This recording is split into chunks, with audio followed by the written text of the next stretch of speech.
Boa tarde. É um prazer falar com vocês, a vocês nesta tarde. Na primeira vez na minha vida acadêmica, tive que tomar uma decisão, não sei se foi a certa, que a greve dos caminhoneiros me impediu, a mim mesmo, de viajar para Salvador. Preparei-me durante um longo tempo para esta viagem, esperando-a com muito carinho. Mas hoje eu decidi, diante da ameaça de faltar combustível para os aviões e na incerteza de poder voltar no sábado, pois no domingo de manhã já tenho compromisso sério aqui em Porto Alegre, eu falo então por videoconferência. E o tema que eu pretendo desenvolver nessa palestra é o ateísmo e o discurso cristão sobre Deus. Na modernidade, formou-se a ideia de que a questão de Deus é uma questão restrita à religião e à fé, porque é apenas subjetiva e pessoal.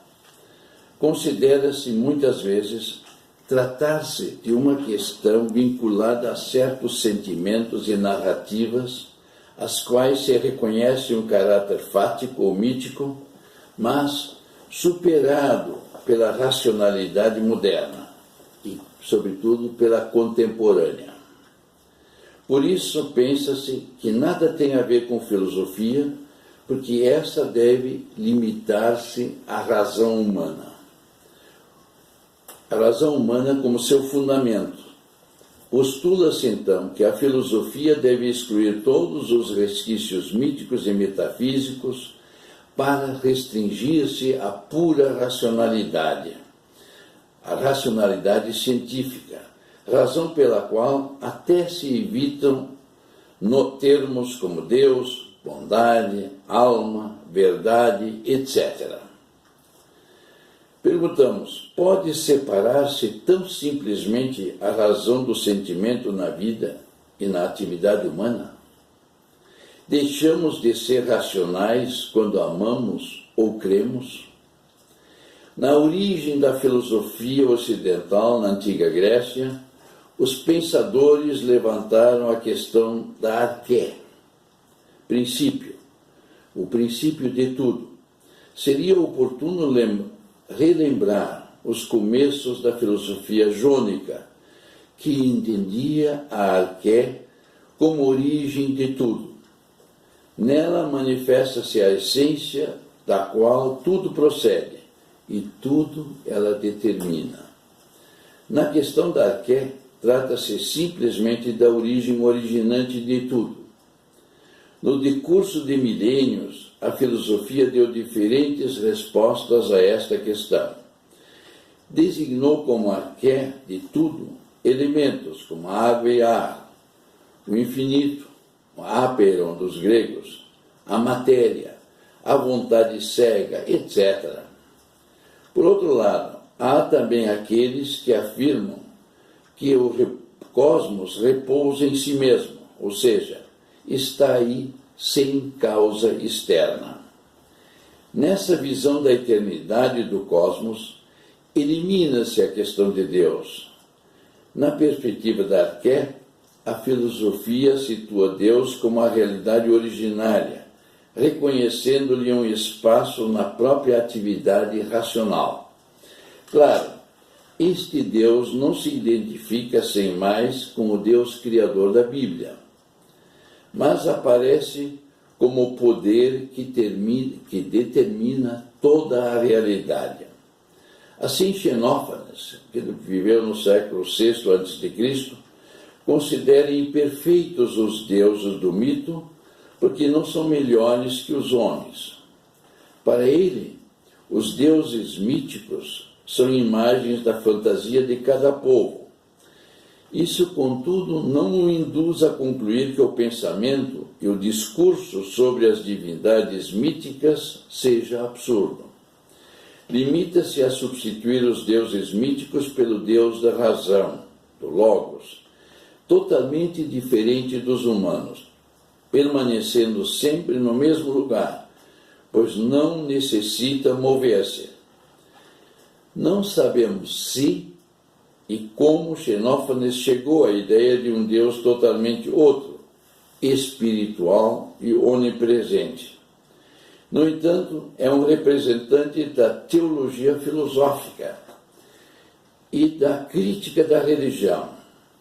Tenta superar o mito, mantendo a consciência do sentido que expressa. A rigor, esse Deus carece de nome. No centro da teologia filosófica de Heráclito, que viveu depois do século V a.C., está o Logos.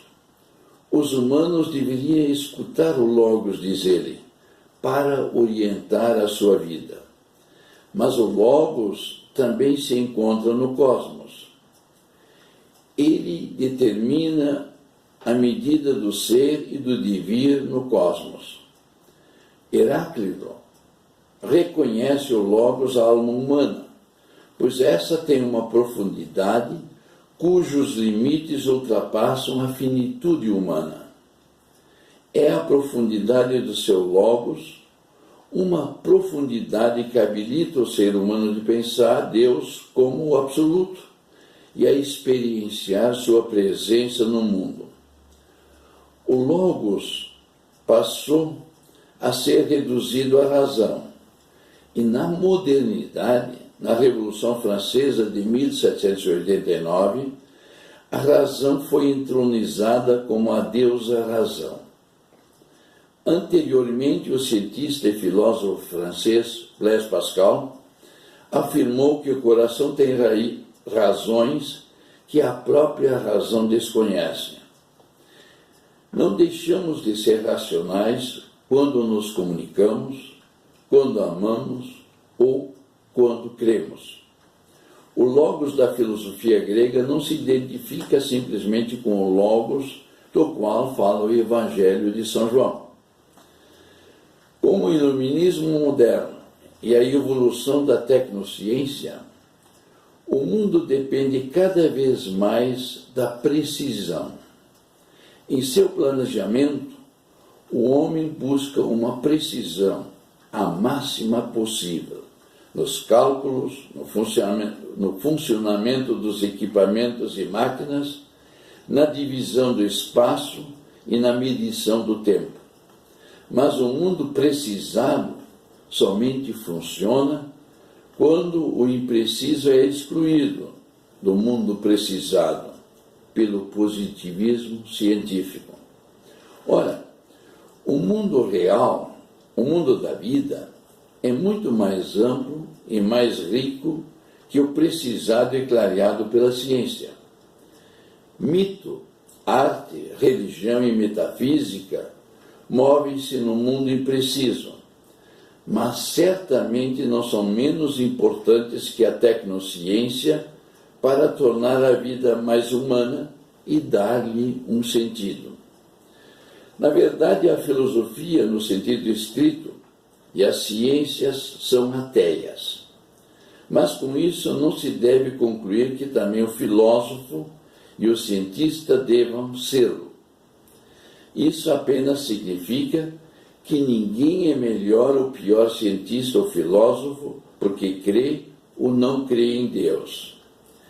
A ciência exige competência, não a fé. Em nossa exposição sobre o nosso tema, seguiremos os seguintes passos. Primeiro, conceito e problemática do ateísmo contemporâneo. Segundo, problemática do discurso sobre Deus. E terceiro, discurso cristão sobre Deus. Passemos agora ao primeiro. Conceito e problemática do ateísmo contemporâneo. No passado não muito longínquo, na consciência humana em geral, predominava a convicção de que é evidente que o homem pode conhecer e encontrar Deus no mundo através da experiência. Onde as causas de um acontecimento ainda eram desconhecidos, ou onde os conhecimentos tinham lacunas e fronteiras, diante de fenômenos aparentemente inexplicáveis ou miraculosos, recorria-se imediatamente a Deus como sua razão ou causa. Nesse modo de pensar, era fácil crer em Deus onipotente e criador de todas as coisas visíveis e invisíveis. Nos tempos mais recentes da evolução do pensamento técnico-científico, houve uma mudança profunda, transformando a consciência que o ser humano tem de si mesmo e de sua posição no mundo, a ponto de parecer que somente lhe resta ser ateu. Pelas descobertas das ciências modernas, o conhecimento do mundo progrediu rapidamente, explicando-o em suas razões naturais, sem necessidade da existência de Deus. Funções até agora atribuídas ao homem ou atribuídas a Deus foram transferidas ao próprio homem. O que encontramos não são os vestígios de Deus no mundo, mas os do homem. Diante dessa nova situação, perguntamos: o que significa ser ateu? O que entendemos por ateísmo? Nesse mundo em rápida transformação pelo homem, ainda é possível falar com credibilidade de Deus? Etimologicamente, a palavra ateu deriva da palavra grega ateos, que significa literalmente sem Deus, por oposição ao teísmo. Na antiguidade grega e romana eram designados ateus aqueles que não reconheciam os deuses oficiais e não participavam do culto público. Assim, o filósofo Sócrates, no século V e IV a.C., foi acusado de impiedade, asébia, e condenado à morte. Era perigoso negar os deuses oficiais, pois quem transgredisse as leis da cidade forneceria argumentos para os ignorantes e, sobretudo, para os jovens fazerem o mesmo. Portanto, o argumento aduzido é uma justificação política da condenação no caso de Sócrates. Ser ateu não necessariamente significa uma posição doutrinal ou especulativa. Costuma definir-se historicamente o ateísmo por relação à crença de uma comunidade de base social mais ou menos ampla. Por isso, no Império Romano, por vezes, os cristãos também foram chamados ateus, tratando-se de um ateísmo relativo. Quando na teologia patrística medieval há referência ao negador de Deus, ele é chamado de insensato. Na Idade Média chamavam-se ateus aos não cristãos. O termo ateísmo engloba geralmente a incredulidade e a indiferença religiosa. Com a indiferença designa-se o fato de, na prática da vida e nas atitudes existenciais, não se referir a Deus ou à crença religiosa.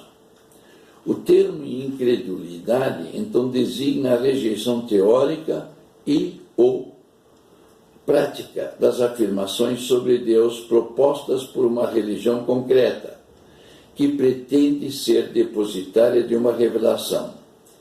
Portanto, de um lado, define o ateu por oposição a uma obrigação de crer e praticar os rituais de piedade, e de outro, por oposição à verdade do conceito ou da ideia de Deus.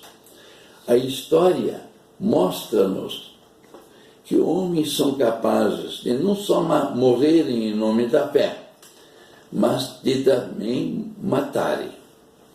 No século XX, ainda constatamos que não só pessoas religiosas matam ateus ou hereges em nome de Deus, mas também ateus matam pessoas religiosas por causa de sua fé. Historicamente, o ateísmo é fundamentalmente uma crítica ou indiferença em relação à ideia de Deus, do Deus das religiões, e no Ocidente, de modo especial, das atribuições a ele conferidas pelo cristianismo. Cristãos que passam a negar a existência de Deus, inevitavelmente negam o Deus que conheceram na tradição cristã. Essa crítica é favorecida, onde a religião tenta colocar Deus a seu serviço, em vez de servi-lo. Quando as religiões desempenham papéis impróprios de caráter repressivo na sociedade, pois não se pode negar que há um nexo estreito entre a existência de Deus e as religiões que o testemunham. Por outro lado, não se pode negar que também há um ateísmo racional, embora mais raro, que apareceu de modo mais expressivo na modernidade. Passou a reduzir-se à verdade aquilo que a Deus a razão consegue esclarecer, o que ultrapassa a precisão da racionalidade científica tenta, então, evidenciar-se como absurdo. Diante do múltiplo uso do termo ateísmo e ateu, estudiosos recomendam uma distinção entre, primeiro, ateísmo prático, isto é, a renúncia à aceitação de Deus ou de deuses na explicação e compreensão de acontecimentos ou atitudes, sem que essa renúncia seja exigida explicitamente. Sem pronunciar-se sobre a existência de Deus, o ateísmo prático não lhe reconhece nenhum papel na vida real, referindo-se a um sistema de valores que exclui Deus. O ateu vive e age como se Deus não existisse. Segundo, o ateísmo teórico. Ao contrário do agnosticismo e do indiferentismo, afirma uma negação explícita e fundamentada da existência de Deus. Pode destacar-se ainda o chamado ateísmo dogmático, que, como o teísmo, trata de Deus como um objeto ao qual se possa atribuir ou não existência. Enfim, há também quem simplesmente considera absurdo o discurso sobre a existência ou não existência de Deus. Os ateus teóricos buscam seus argumentos, em primeiro lugar, nas ciências. Deus é uma hipótese inútil, dizem eles, para explicar a natureza, porque ela obedece às suas próprias leis. As explicações científicas apoiam-se no cálculo e na experiência. Da inutilidade da hipótese de Deus na prática científica, alguns simplesmente concluem sua não existência ou inexistência. Segundo, apoiam-se na experiência do mal. O mal opõe-se à bondade de Deus. Da existência do mal, concluem que a única desculpa de Deus para o mal no mundo é que ele não existe. Costumam chamar-se tal ateísmo de moral. Em terceiro lugar, apoiam-se na liberdade humana. Se Deus existisse, dizem eles, a liberdade humana seria ilusória. Os representantes deste postulado, em geral, têm uma ideia tão mesquinha de Deus que o torna concorrente de sua criatura, do homem. Para defender a liberdade, postulam a inexistência de Deus.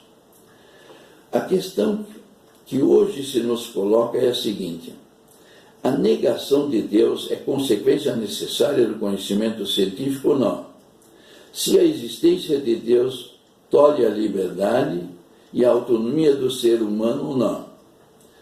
Como se chegou à atual situação? O exagerado antropomorfismo na teologia, na pregação e na catequese cristã esqueceu que Deus é Deus, o totalmente outro, ou perdeu o contato com a experiência do mundo concreto, em contínua e rápida transformação, refugiando-se no mundo abstrato das ideias. Afinal, a morte de um Deus das lacunas, que nos deve socorrer quando ainda não sabemos explicar as coisas, de um Deus quebra-galho, para ajudar-nos na necessidade imediata da vida, pode ser um apelo ao próprio homem a assumir sua responsabilidade, pois Deus não deve ser identificado com as causas intramundanas. A revelação bíblica fala-nos de um Deus que quer que o mundo tenha sua própria realidade e o entregou ao homem para administrá-lo responsavelmente. Para isso, deu-lhe a inteligência a fim de desenvolvê-la e usá-la com responsabilidade.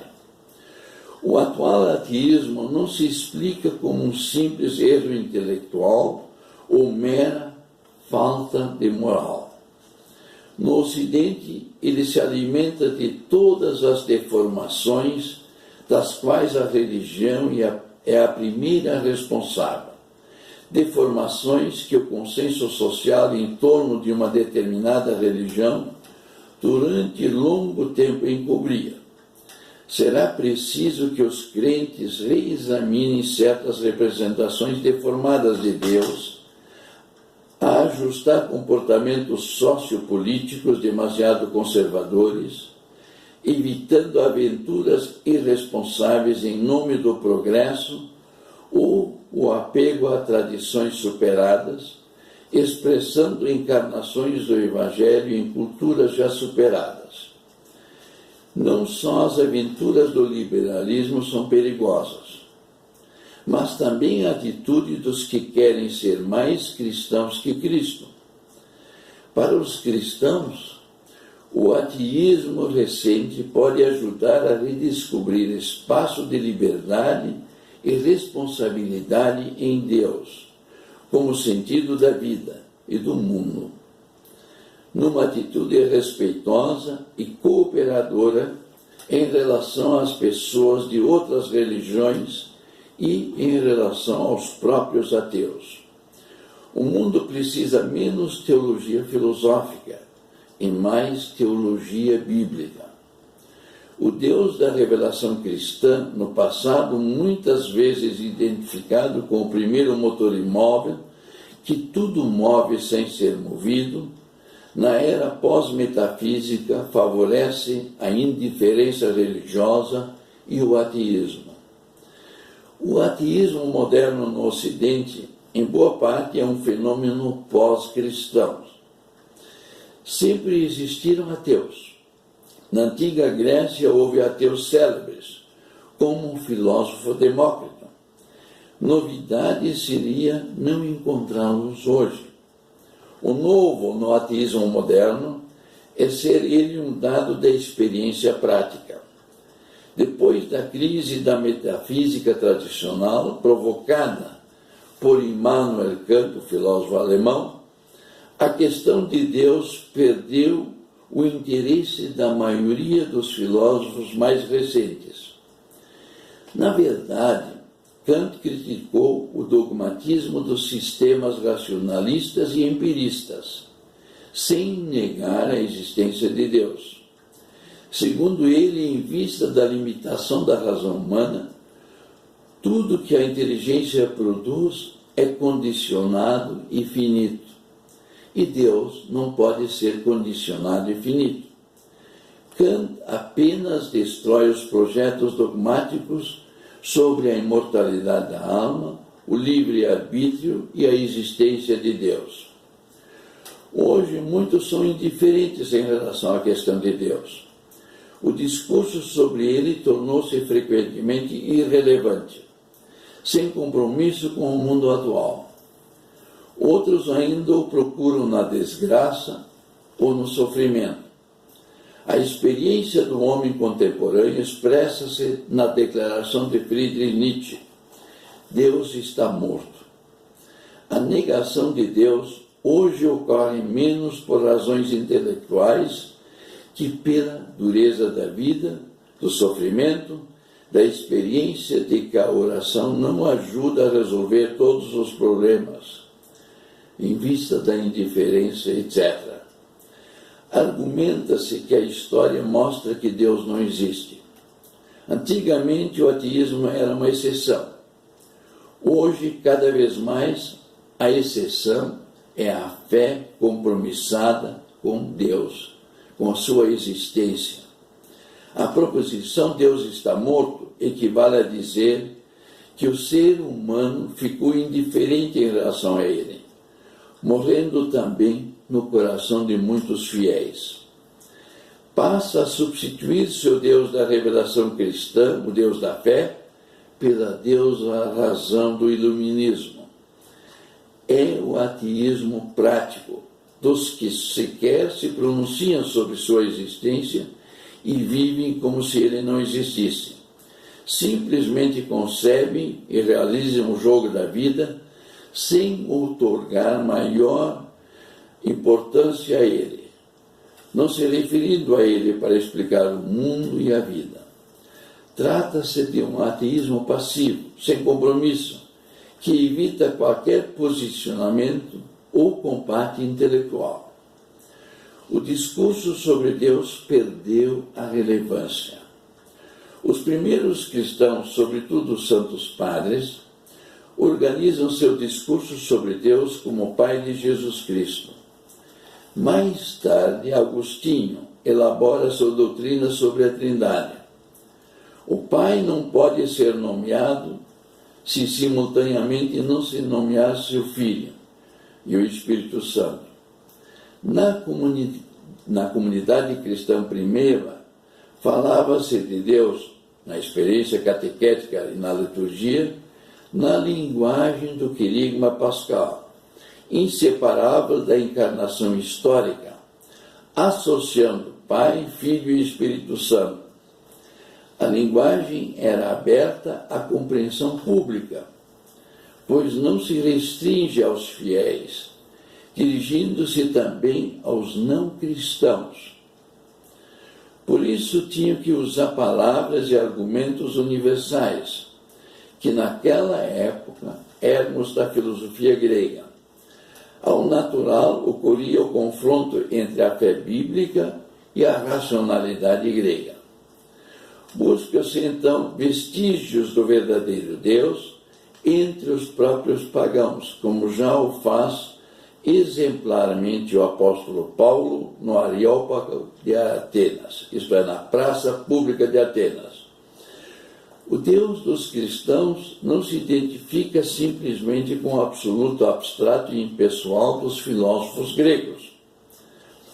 O Deus dos cristãos é um Deus pessoal, cuja transcendência não impede sua proximidade e imanência, aparecendo na história como Deus conosco, Emmanuel, encarnado em Jesus de Nazaré, portador do mistério de doação e alteridade. Atribui-se a Blaise Pascal a frase, não ao Deus dos filósofos, e sim ao Deus de Abraão, Isaac e Jacó. A questão hoje colocada é a seguinte: é possível um discurso sobre Deus fora da visão tradicional, mitológica ou metafísica? A especulação sobre o Deus em si pouco interessa. Queremos saber quem é Deus para nós, humanos, no século XXI. Passamos agora ao segundo ponto. A problemática do discurso sobre Deus hoje. Num tempo em que os deuses silenciam, parece difícil ou até impossível ainda falar do Deus cristão na maneira tradicional. Mudaram os tempos e com eles a maneira de ser e viver das pessoas. Surgiram problemas novos que não se resolvem com respostas velhas. Depois da teologia da morte de Deus, na segunda metade do século XX, Richard Dawkins e outros apóstolos do ateísmo, se dizer de científico, proclamam que Deus é um delírio ou uma ilusão. Será que nessa crítica não se manifesta um pouco de razão? O processo de secularização ignora o Deus da Bíblia no mundo da tecnociência e da sociedade de consumo, pois a ciência e a técnica não têm religião, nem são privilégio de algum partido político. Quem crê ou não é o cientista, e ninguém é melhor cientista porque crê ou não crê. A ciência, como já dissemos, exige competência, não a fé. Nesse contexto, perguntamos, ainda é possível um discurso pertinente e relevante sobre Deus? Que razão temos para ainda falar de Deus?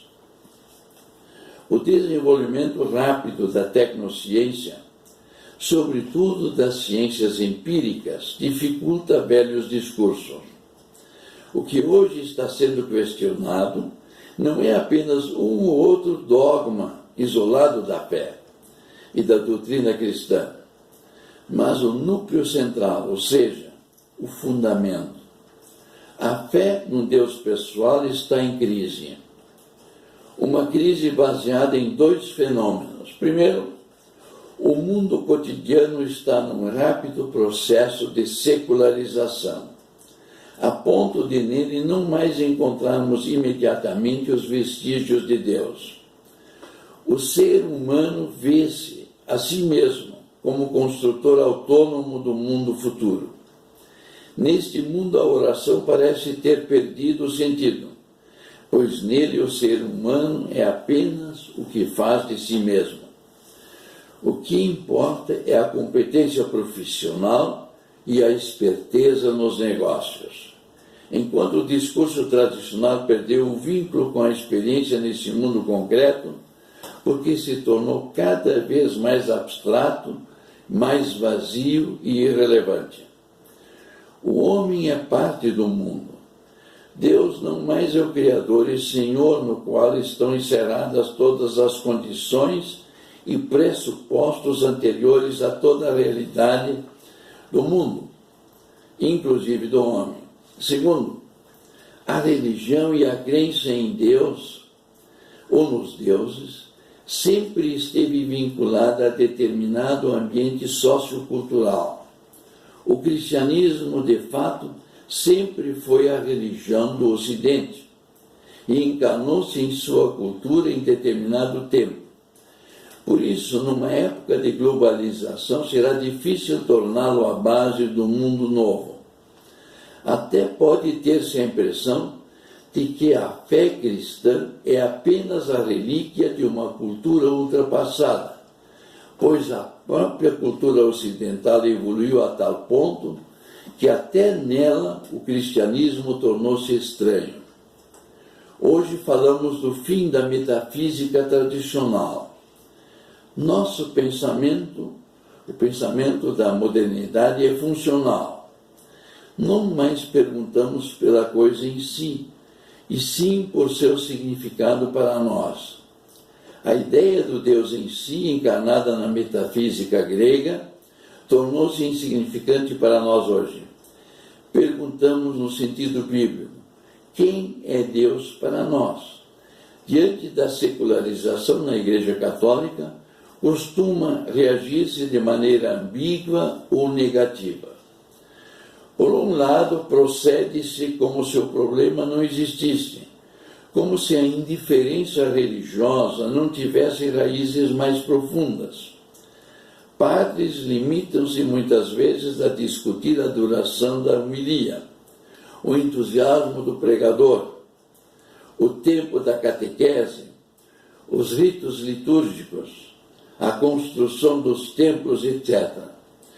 Tudo isso é necessário, desde que não se esqueça o essencial. O essencial, ou seja, o conteúdo da pregação e da catequese da igreja viva, que são as pessoas e não os templos de pedra e cimento. A fé cristã fundamenta-se no Deus vivo e não se reduz a um sistema abstrato de ideias, a um platonismo. A crise da vivência cristã hoje não é uma simples questão de metodologia e estratégias formais. A questão fundamental para o cristão hoje é o que realmente ainda significa Jesus Cristo e sua mensagem para o homem, cuja conduta está cada vez mais determinada pela tecnociência. O que constatamos hoje, por um lado, é o desenvolvimento de um cristianismo de novenas e festas. E, por outro, a redução, um cristianismo que vive a redução a uma doutrina abstrata e vazia, como se bastasse o conhecimento intelectual do Evangelho ou do Catecismo para ser cristão. Em ambos os casos, em geral, é um cristianismo descompromissado com o mundo da injustiça, com a sociedade e com o próprio Evangelho. A mensagem do Evangelho exige um compromisso sério com a fé e com o mundo. Não basta falar da ajuda aos mais pobres sem apresentar um projeto político e social que vise eliminar injustiças estruturais. Se quisermos que Deus leve a sério nossas preces e nossas celebrações, por mais solenes que sejam, teremos que fazer tudo o que está ao nosso alcance para melhorar a situação dos excluídos. Em vista do exposto até aqui, parece que falta a evangelização moderna, a vinculação da fé à vivência concreta, ao testemunho. A teologia trata de nossa experiência de Deus enquanto membros de uma comunidade, a Igreja, expressando-a em linguagem e símbolos. Nesse sentido, distingue-se das ciências da religião. Essas estudam tradições religiosas a partir de uma perspectiva externa, distanciada. Fazer teologia é dar expressão à fé, a partir da experiência pessoal e interior, dentro de uma determinada tradição. A fé da Igreja assume expressão oficial em seus credos, em sua liturgia. Pressupõe-se que o teólogo fale com Deus e não somente sobre ele, pois, como ciência, a teologia pressupõe liberdade de pesquisa e, como missão, cabe-lhe salvaguardar a fé confiada por Cristo aos apóstolos, isto é, a Igreja. Ela é, em primeiro lugar, a exposição consciente e crítica, a expressão consciente e crítica da revelação divina, acolhida e apreendida na fé ou ciência da fé. A missão histórica da Igreja é interpretar os sinais do tempo, à luz da fé e da revelação em cada época e lugar.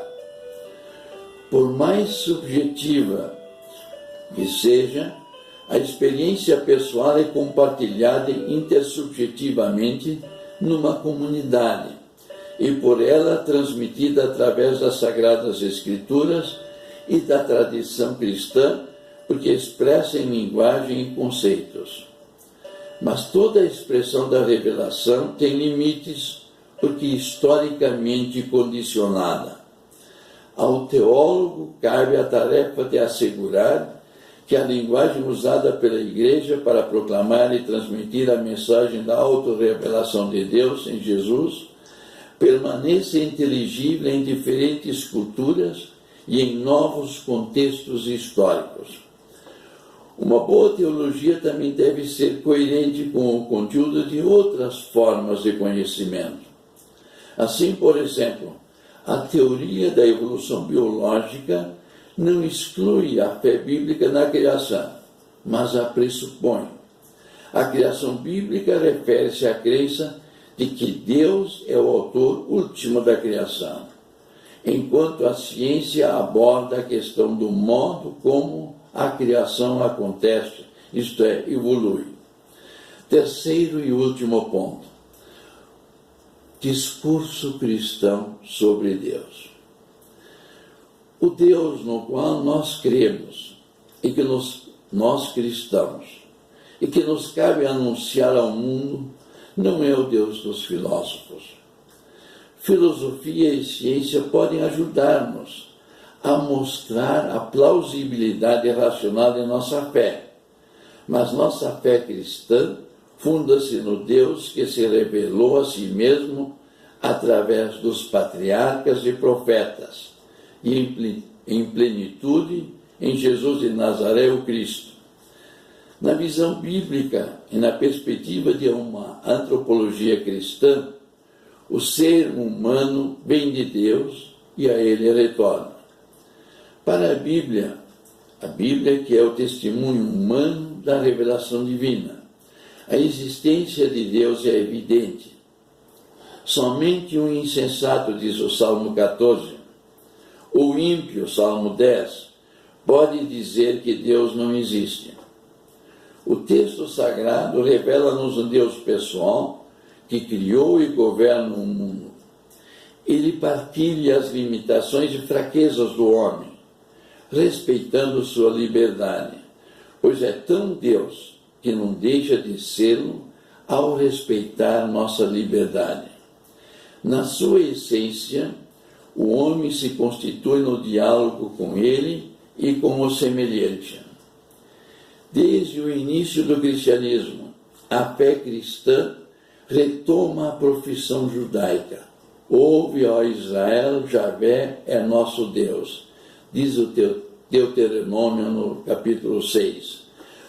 O cristianismo modificou essa profissão com o acréscimo Pai, Filho e Espírito Santo, como mostram os símbolos batismais já nos primórdios da era cristã.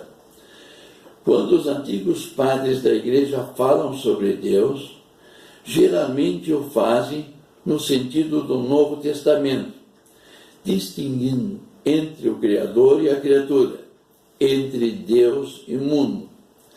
A partir do século II, o conceito de Deus da tradição bíblica, inicialmente caracterizado como histórico salvífico, foi reinterpretado metafisicamente pelos padres. Tal reinterpretação é motivada pelo confronto com intelectuais da cultura greco-romana, recorrendo a categorias e esquemas filosóficos a fim de definir o pensamento sobre o único Deus, Criador e Senhor do Universo. Na época, os autores cristãos tentavam excluir ideias por demais antropomórficas, distinguindo o Deus do Evangelho do Deus da lei, e serviam-se sempre mais de atributos negativos. A evolução helenista do pensamento sobre Deus encontra seus limites quando trai a tradição bíblica, substituindo-a pelo Deus dos filósofos. Para a cristianização do helenismo, era necessária uma helenização do cristianismo, mas certamente com limites a serem respeitados, como foram pelos antigos padres e, sobretudo, pelos grandes teólogos medievais como Tomás de Aquino. Nosso conhecimento racional de Deus é apenas um preâmbulo da fé, não atingindo plenamente o que excede a razão, pois o acesso a Deus dá-se pela fé e pela revelação.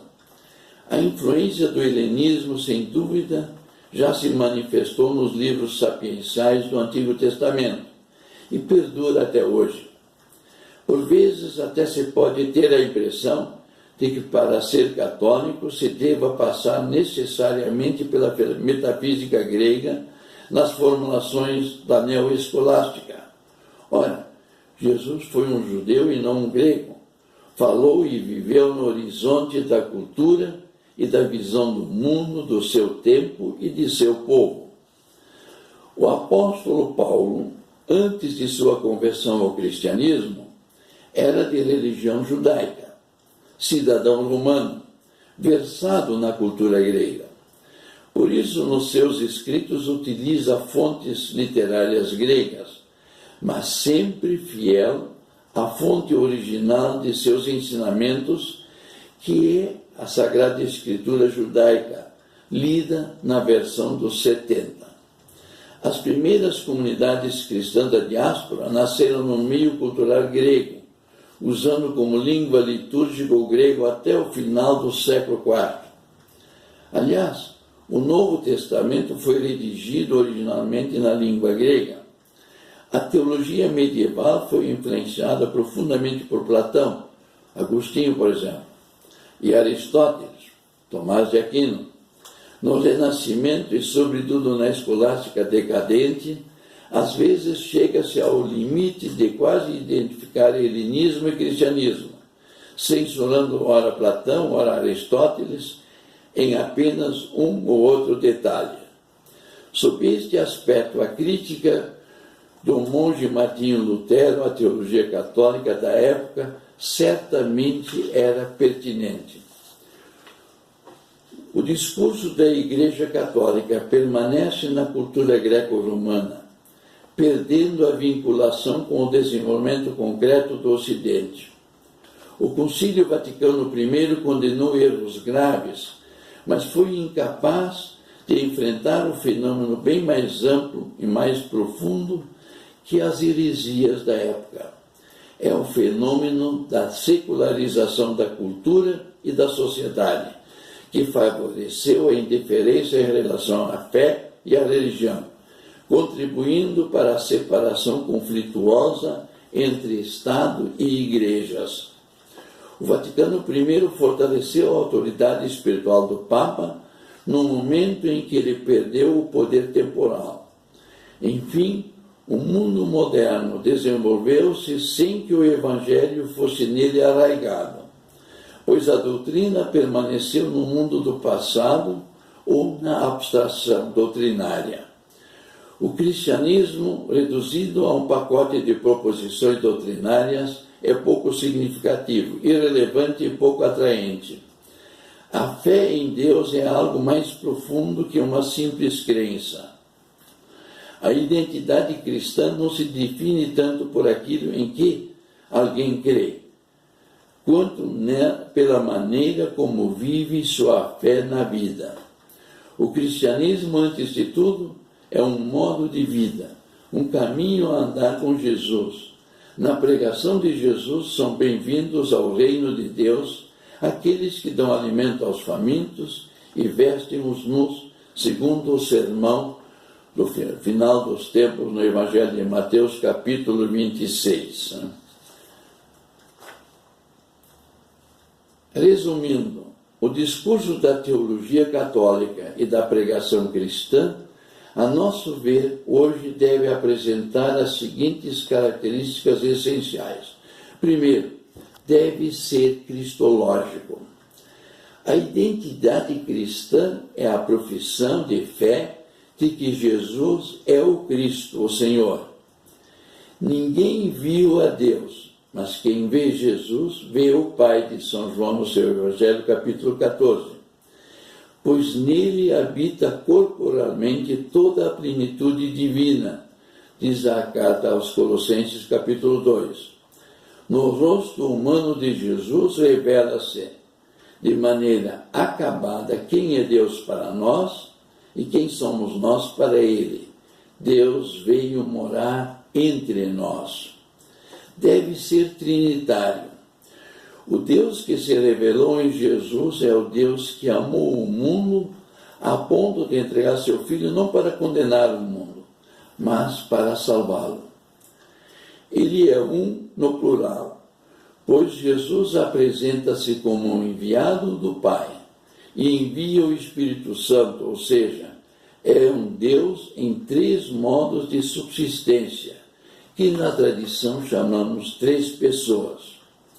Sendo ele a imagem do Deus invisível, como diz a carta aos Colossenses, logo no começo, no primeiro capítulo, e o resplendor de sua glória, na carta aos Hebreus, aquele que veio é um mistério por excelência, que se manifesta no modo trinitário. É um mistério que se reconhece, se aceita ou se rejeita, mas não é um problema que se possa resolver e captar por nossa inteligência humana. Terceiro, deve manter a alteridade. O Deus revelado por Jesus é, por um lado, o Deus da transcendência e, por outro, o Deus da condescendência. É o Deus de Israel, não o Deus ideia abstrata dos antigos gregos, na experiência da aliança que se revela na alteridade dentro da continuidade histórica. Pela descontinuidade escandaliza Israel. O Deus de Jesus Cristo é o Deus de Abraão, Isaac e Jacó. Quarto, deve ter essência de universalidade. Deus revelou-se na história de um povo pequeno como Criador e Senhor do universo. No entanto, seu nome não foi reservado a esse povo, pois não se identifica com os limites da cultura de um povo ou de uma época, ou de uma classe social. Os nomes atribuídos a ele podem ser diferentes, mas o que no meio é o mesmo e único que veio para salvar a todos os homens e a cada um. Quinto, sentido da vida e do mundo. A Bíblia fala de Deus como um tu, supondo que podemos dirigir-nos a Ele, amá-lo, falar a Ele, porque é alguém, não uma coisa ou uma mera ideia. A afirmação teológica não deve fechar-se em si mesma, porque tende a expressar-se em doxologia, isto é, em louvor, sem que o teológico seja absorvido pelo doxológico, pois a comunidade litúrgica também busca as razões do louvor. Deus é o sentido para o homem e o mundo todo, envolvendo a razão e o coração. Por isso, a fé em Deus inclui o compromisso com o mundo a ser consagrado pela inteligência e pelo trabalho do homem. É o Deus que veio, que está conosco, Emmanuel, e voltará no fim dos tempos. Sexto, este Deus é mistério. O conhecimento natural apenas nos conduz ao exterior do mistério de Deus, e sempre permanecerá um mistério que livremente podemos reconhecer, aceitar ou rejeitar, mas nunca absorver ou condenar, dominar com a nossa inteligência humana. A fé permite-nos acesso a Ele, mas Ele não se identifica com as imagens e os conceitos antropomórficos que dele fabricamos. A revelação do mistério e seu ocultamento são simultaneamente palavra de juízo e de graça. Sétimo, a linguagem. Deus manifesta-se através de signos e figuras, mas não se identifica com essa linguagem. Fala-nos através dos sinais do tempo. Por isso, quando falamos sobre ele, a linguagem perde seu poder de definir e se converte em celebração e louvor. O discurso sobre ele necessita de plausibilidade racional, mas nunca demonstraremos sua existência ou não existência no sentido atual de uma prova científica. Oitavo, por último, o discurso sobre Deus não deve perder a vinculação com a experiência atual. O Deus que se revelou em Jesus Cristo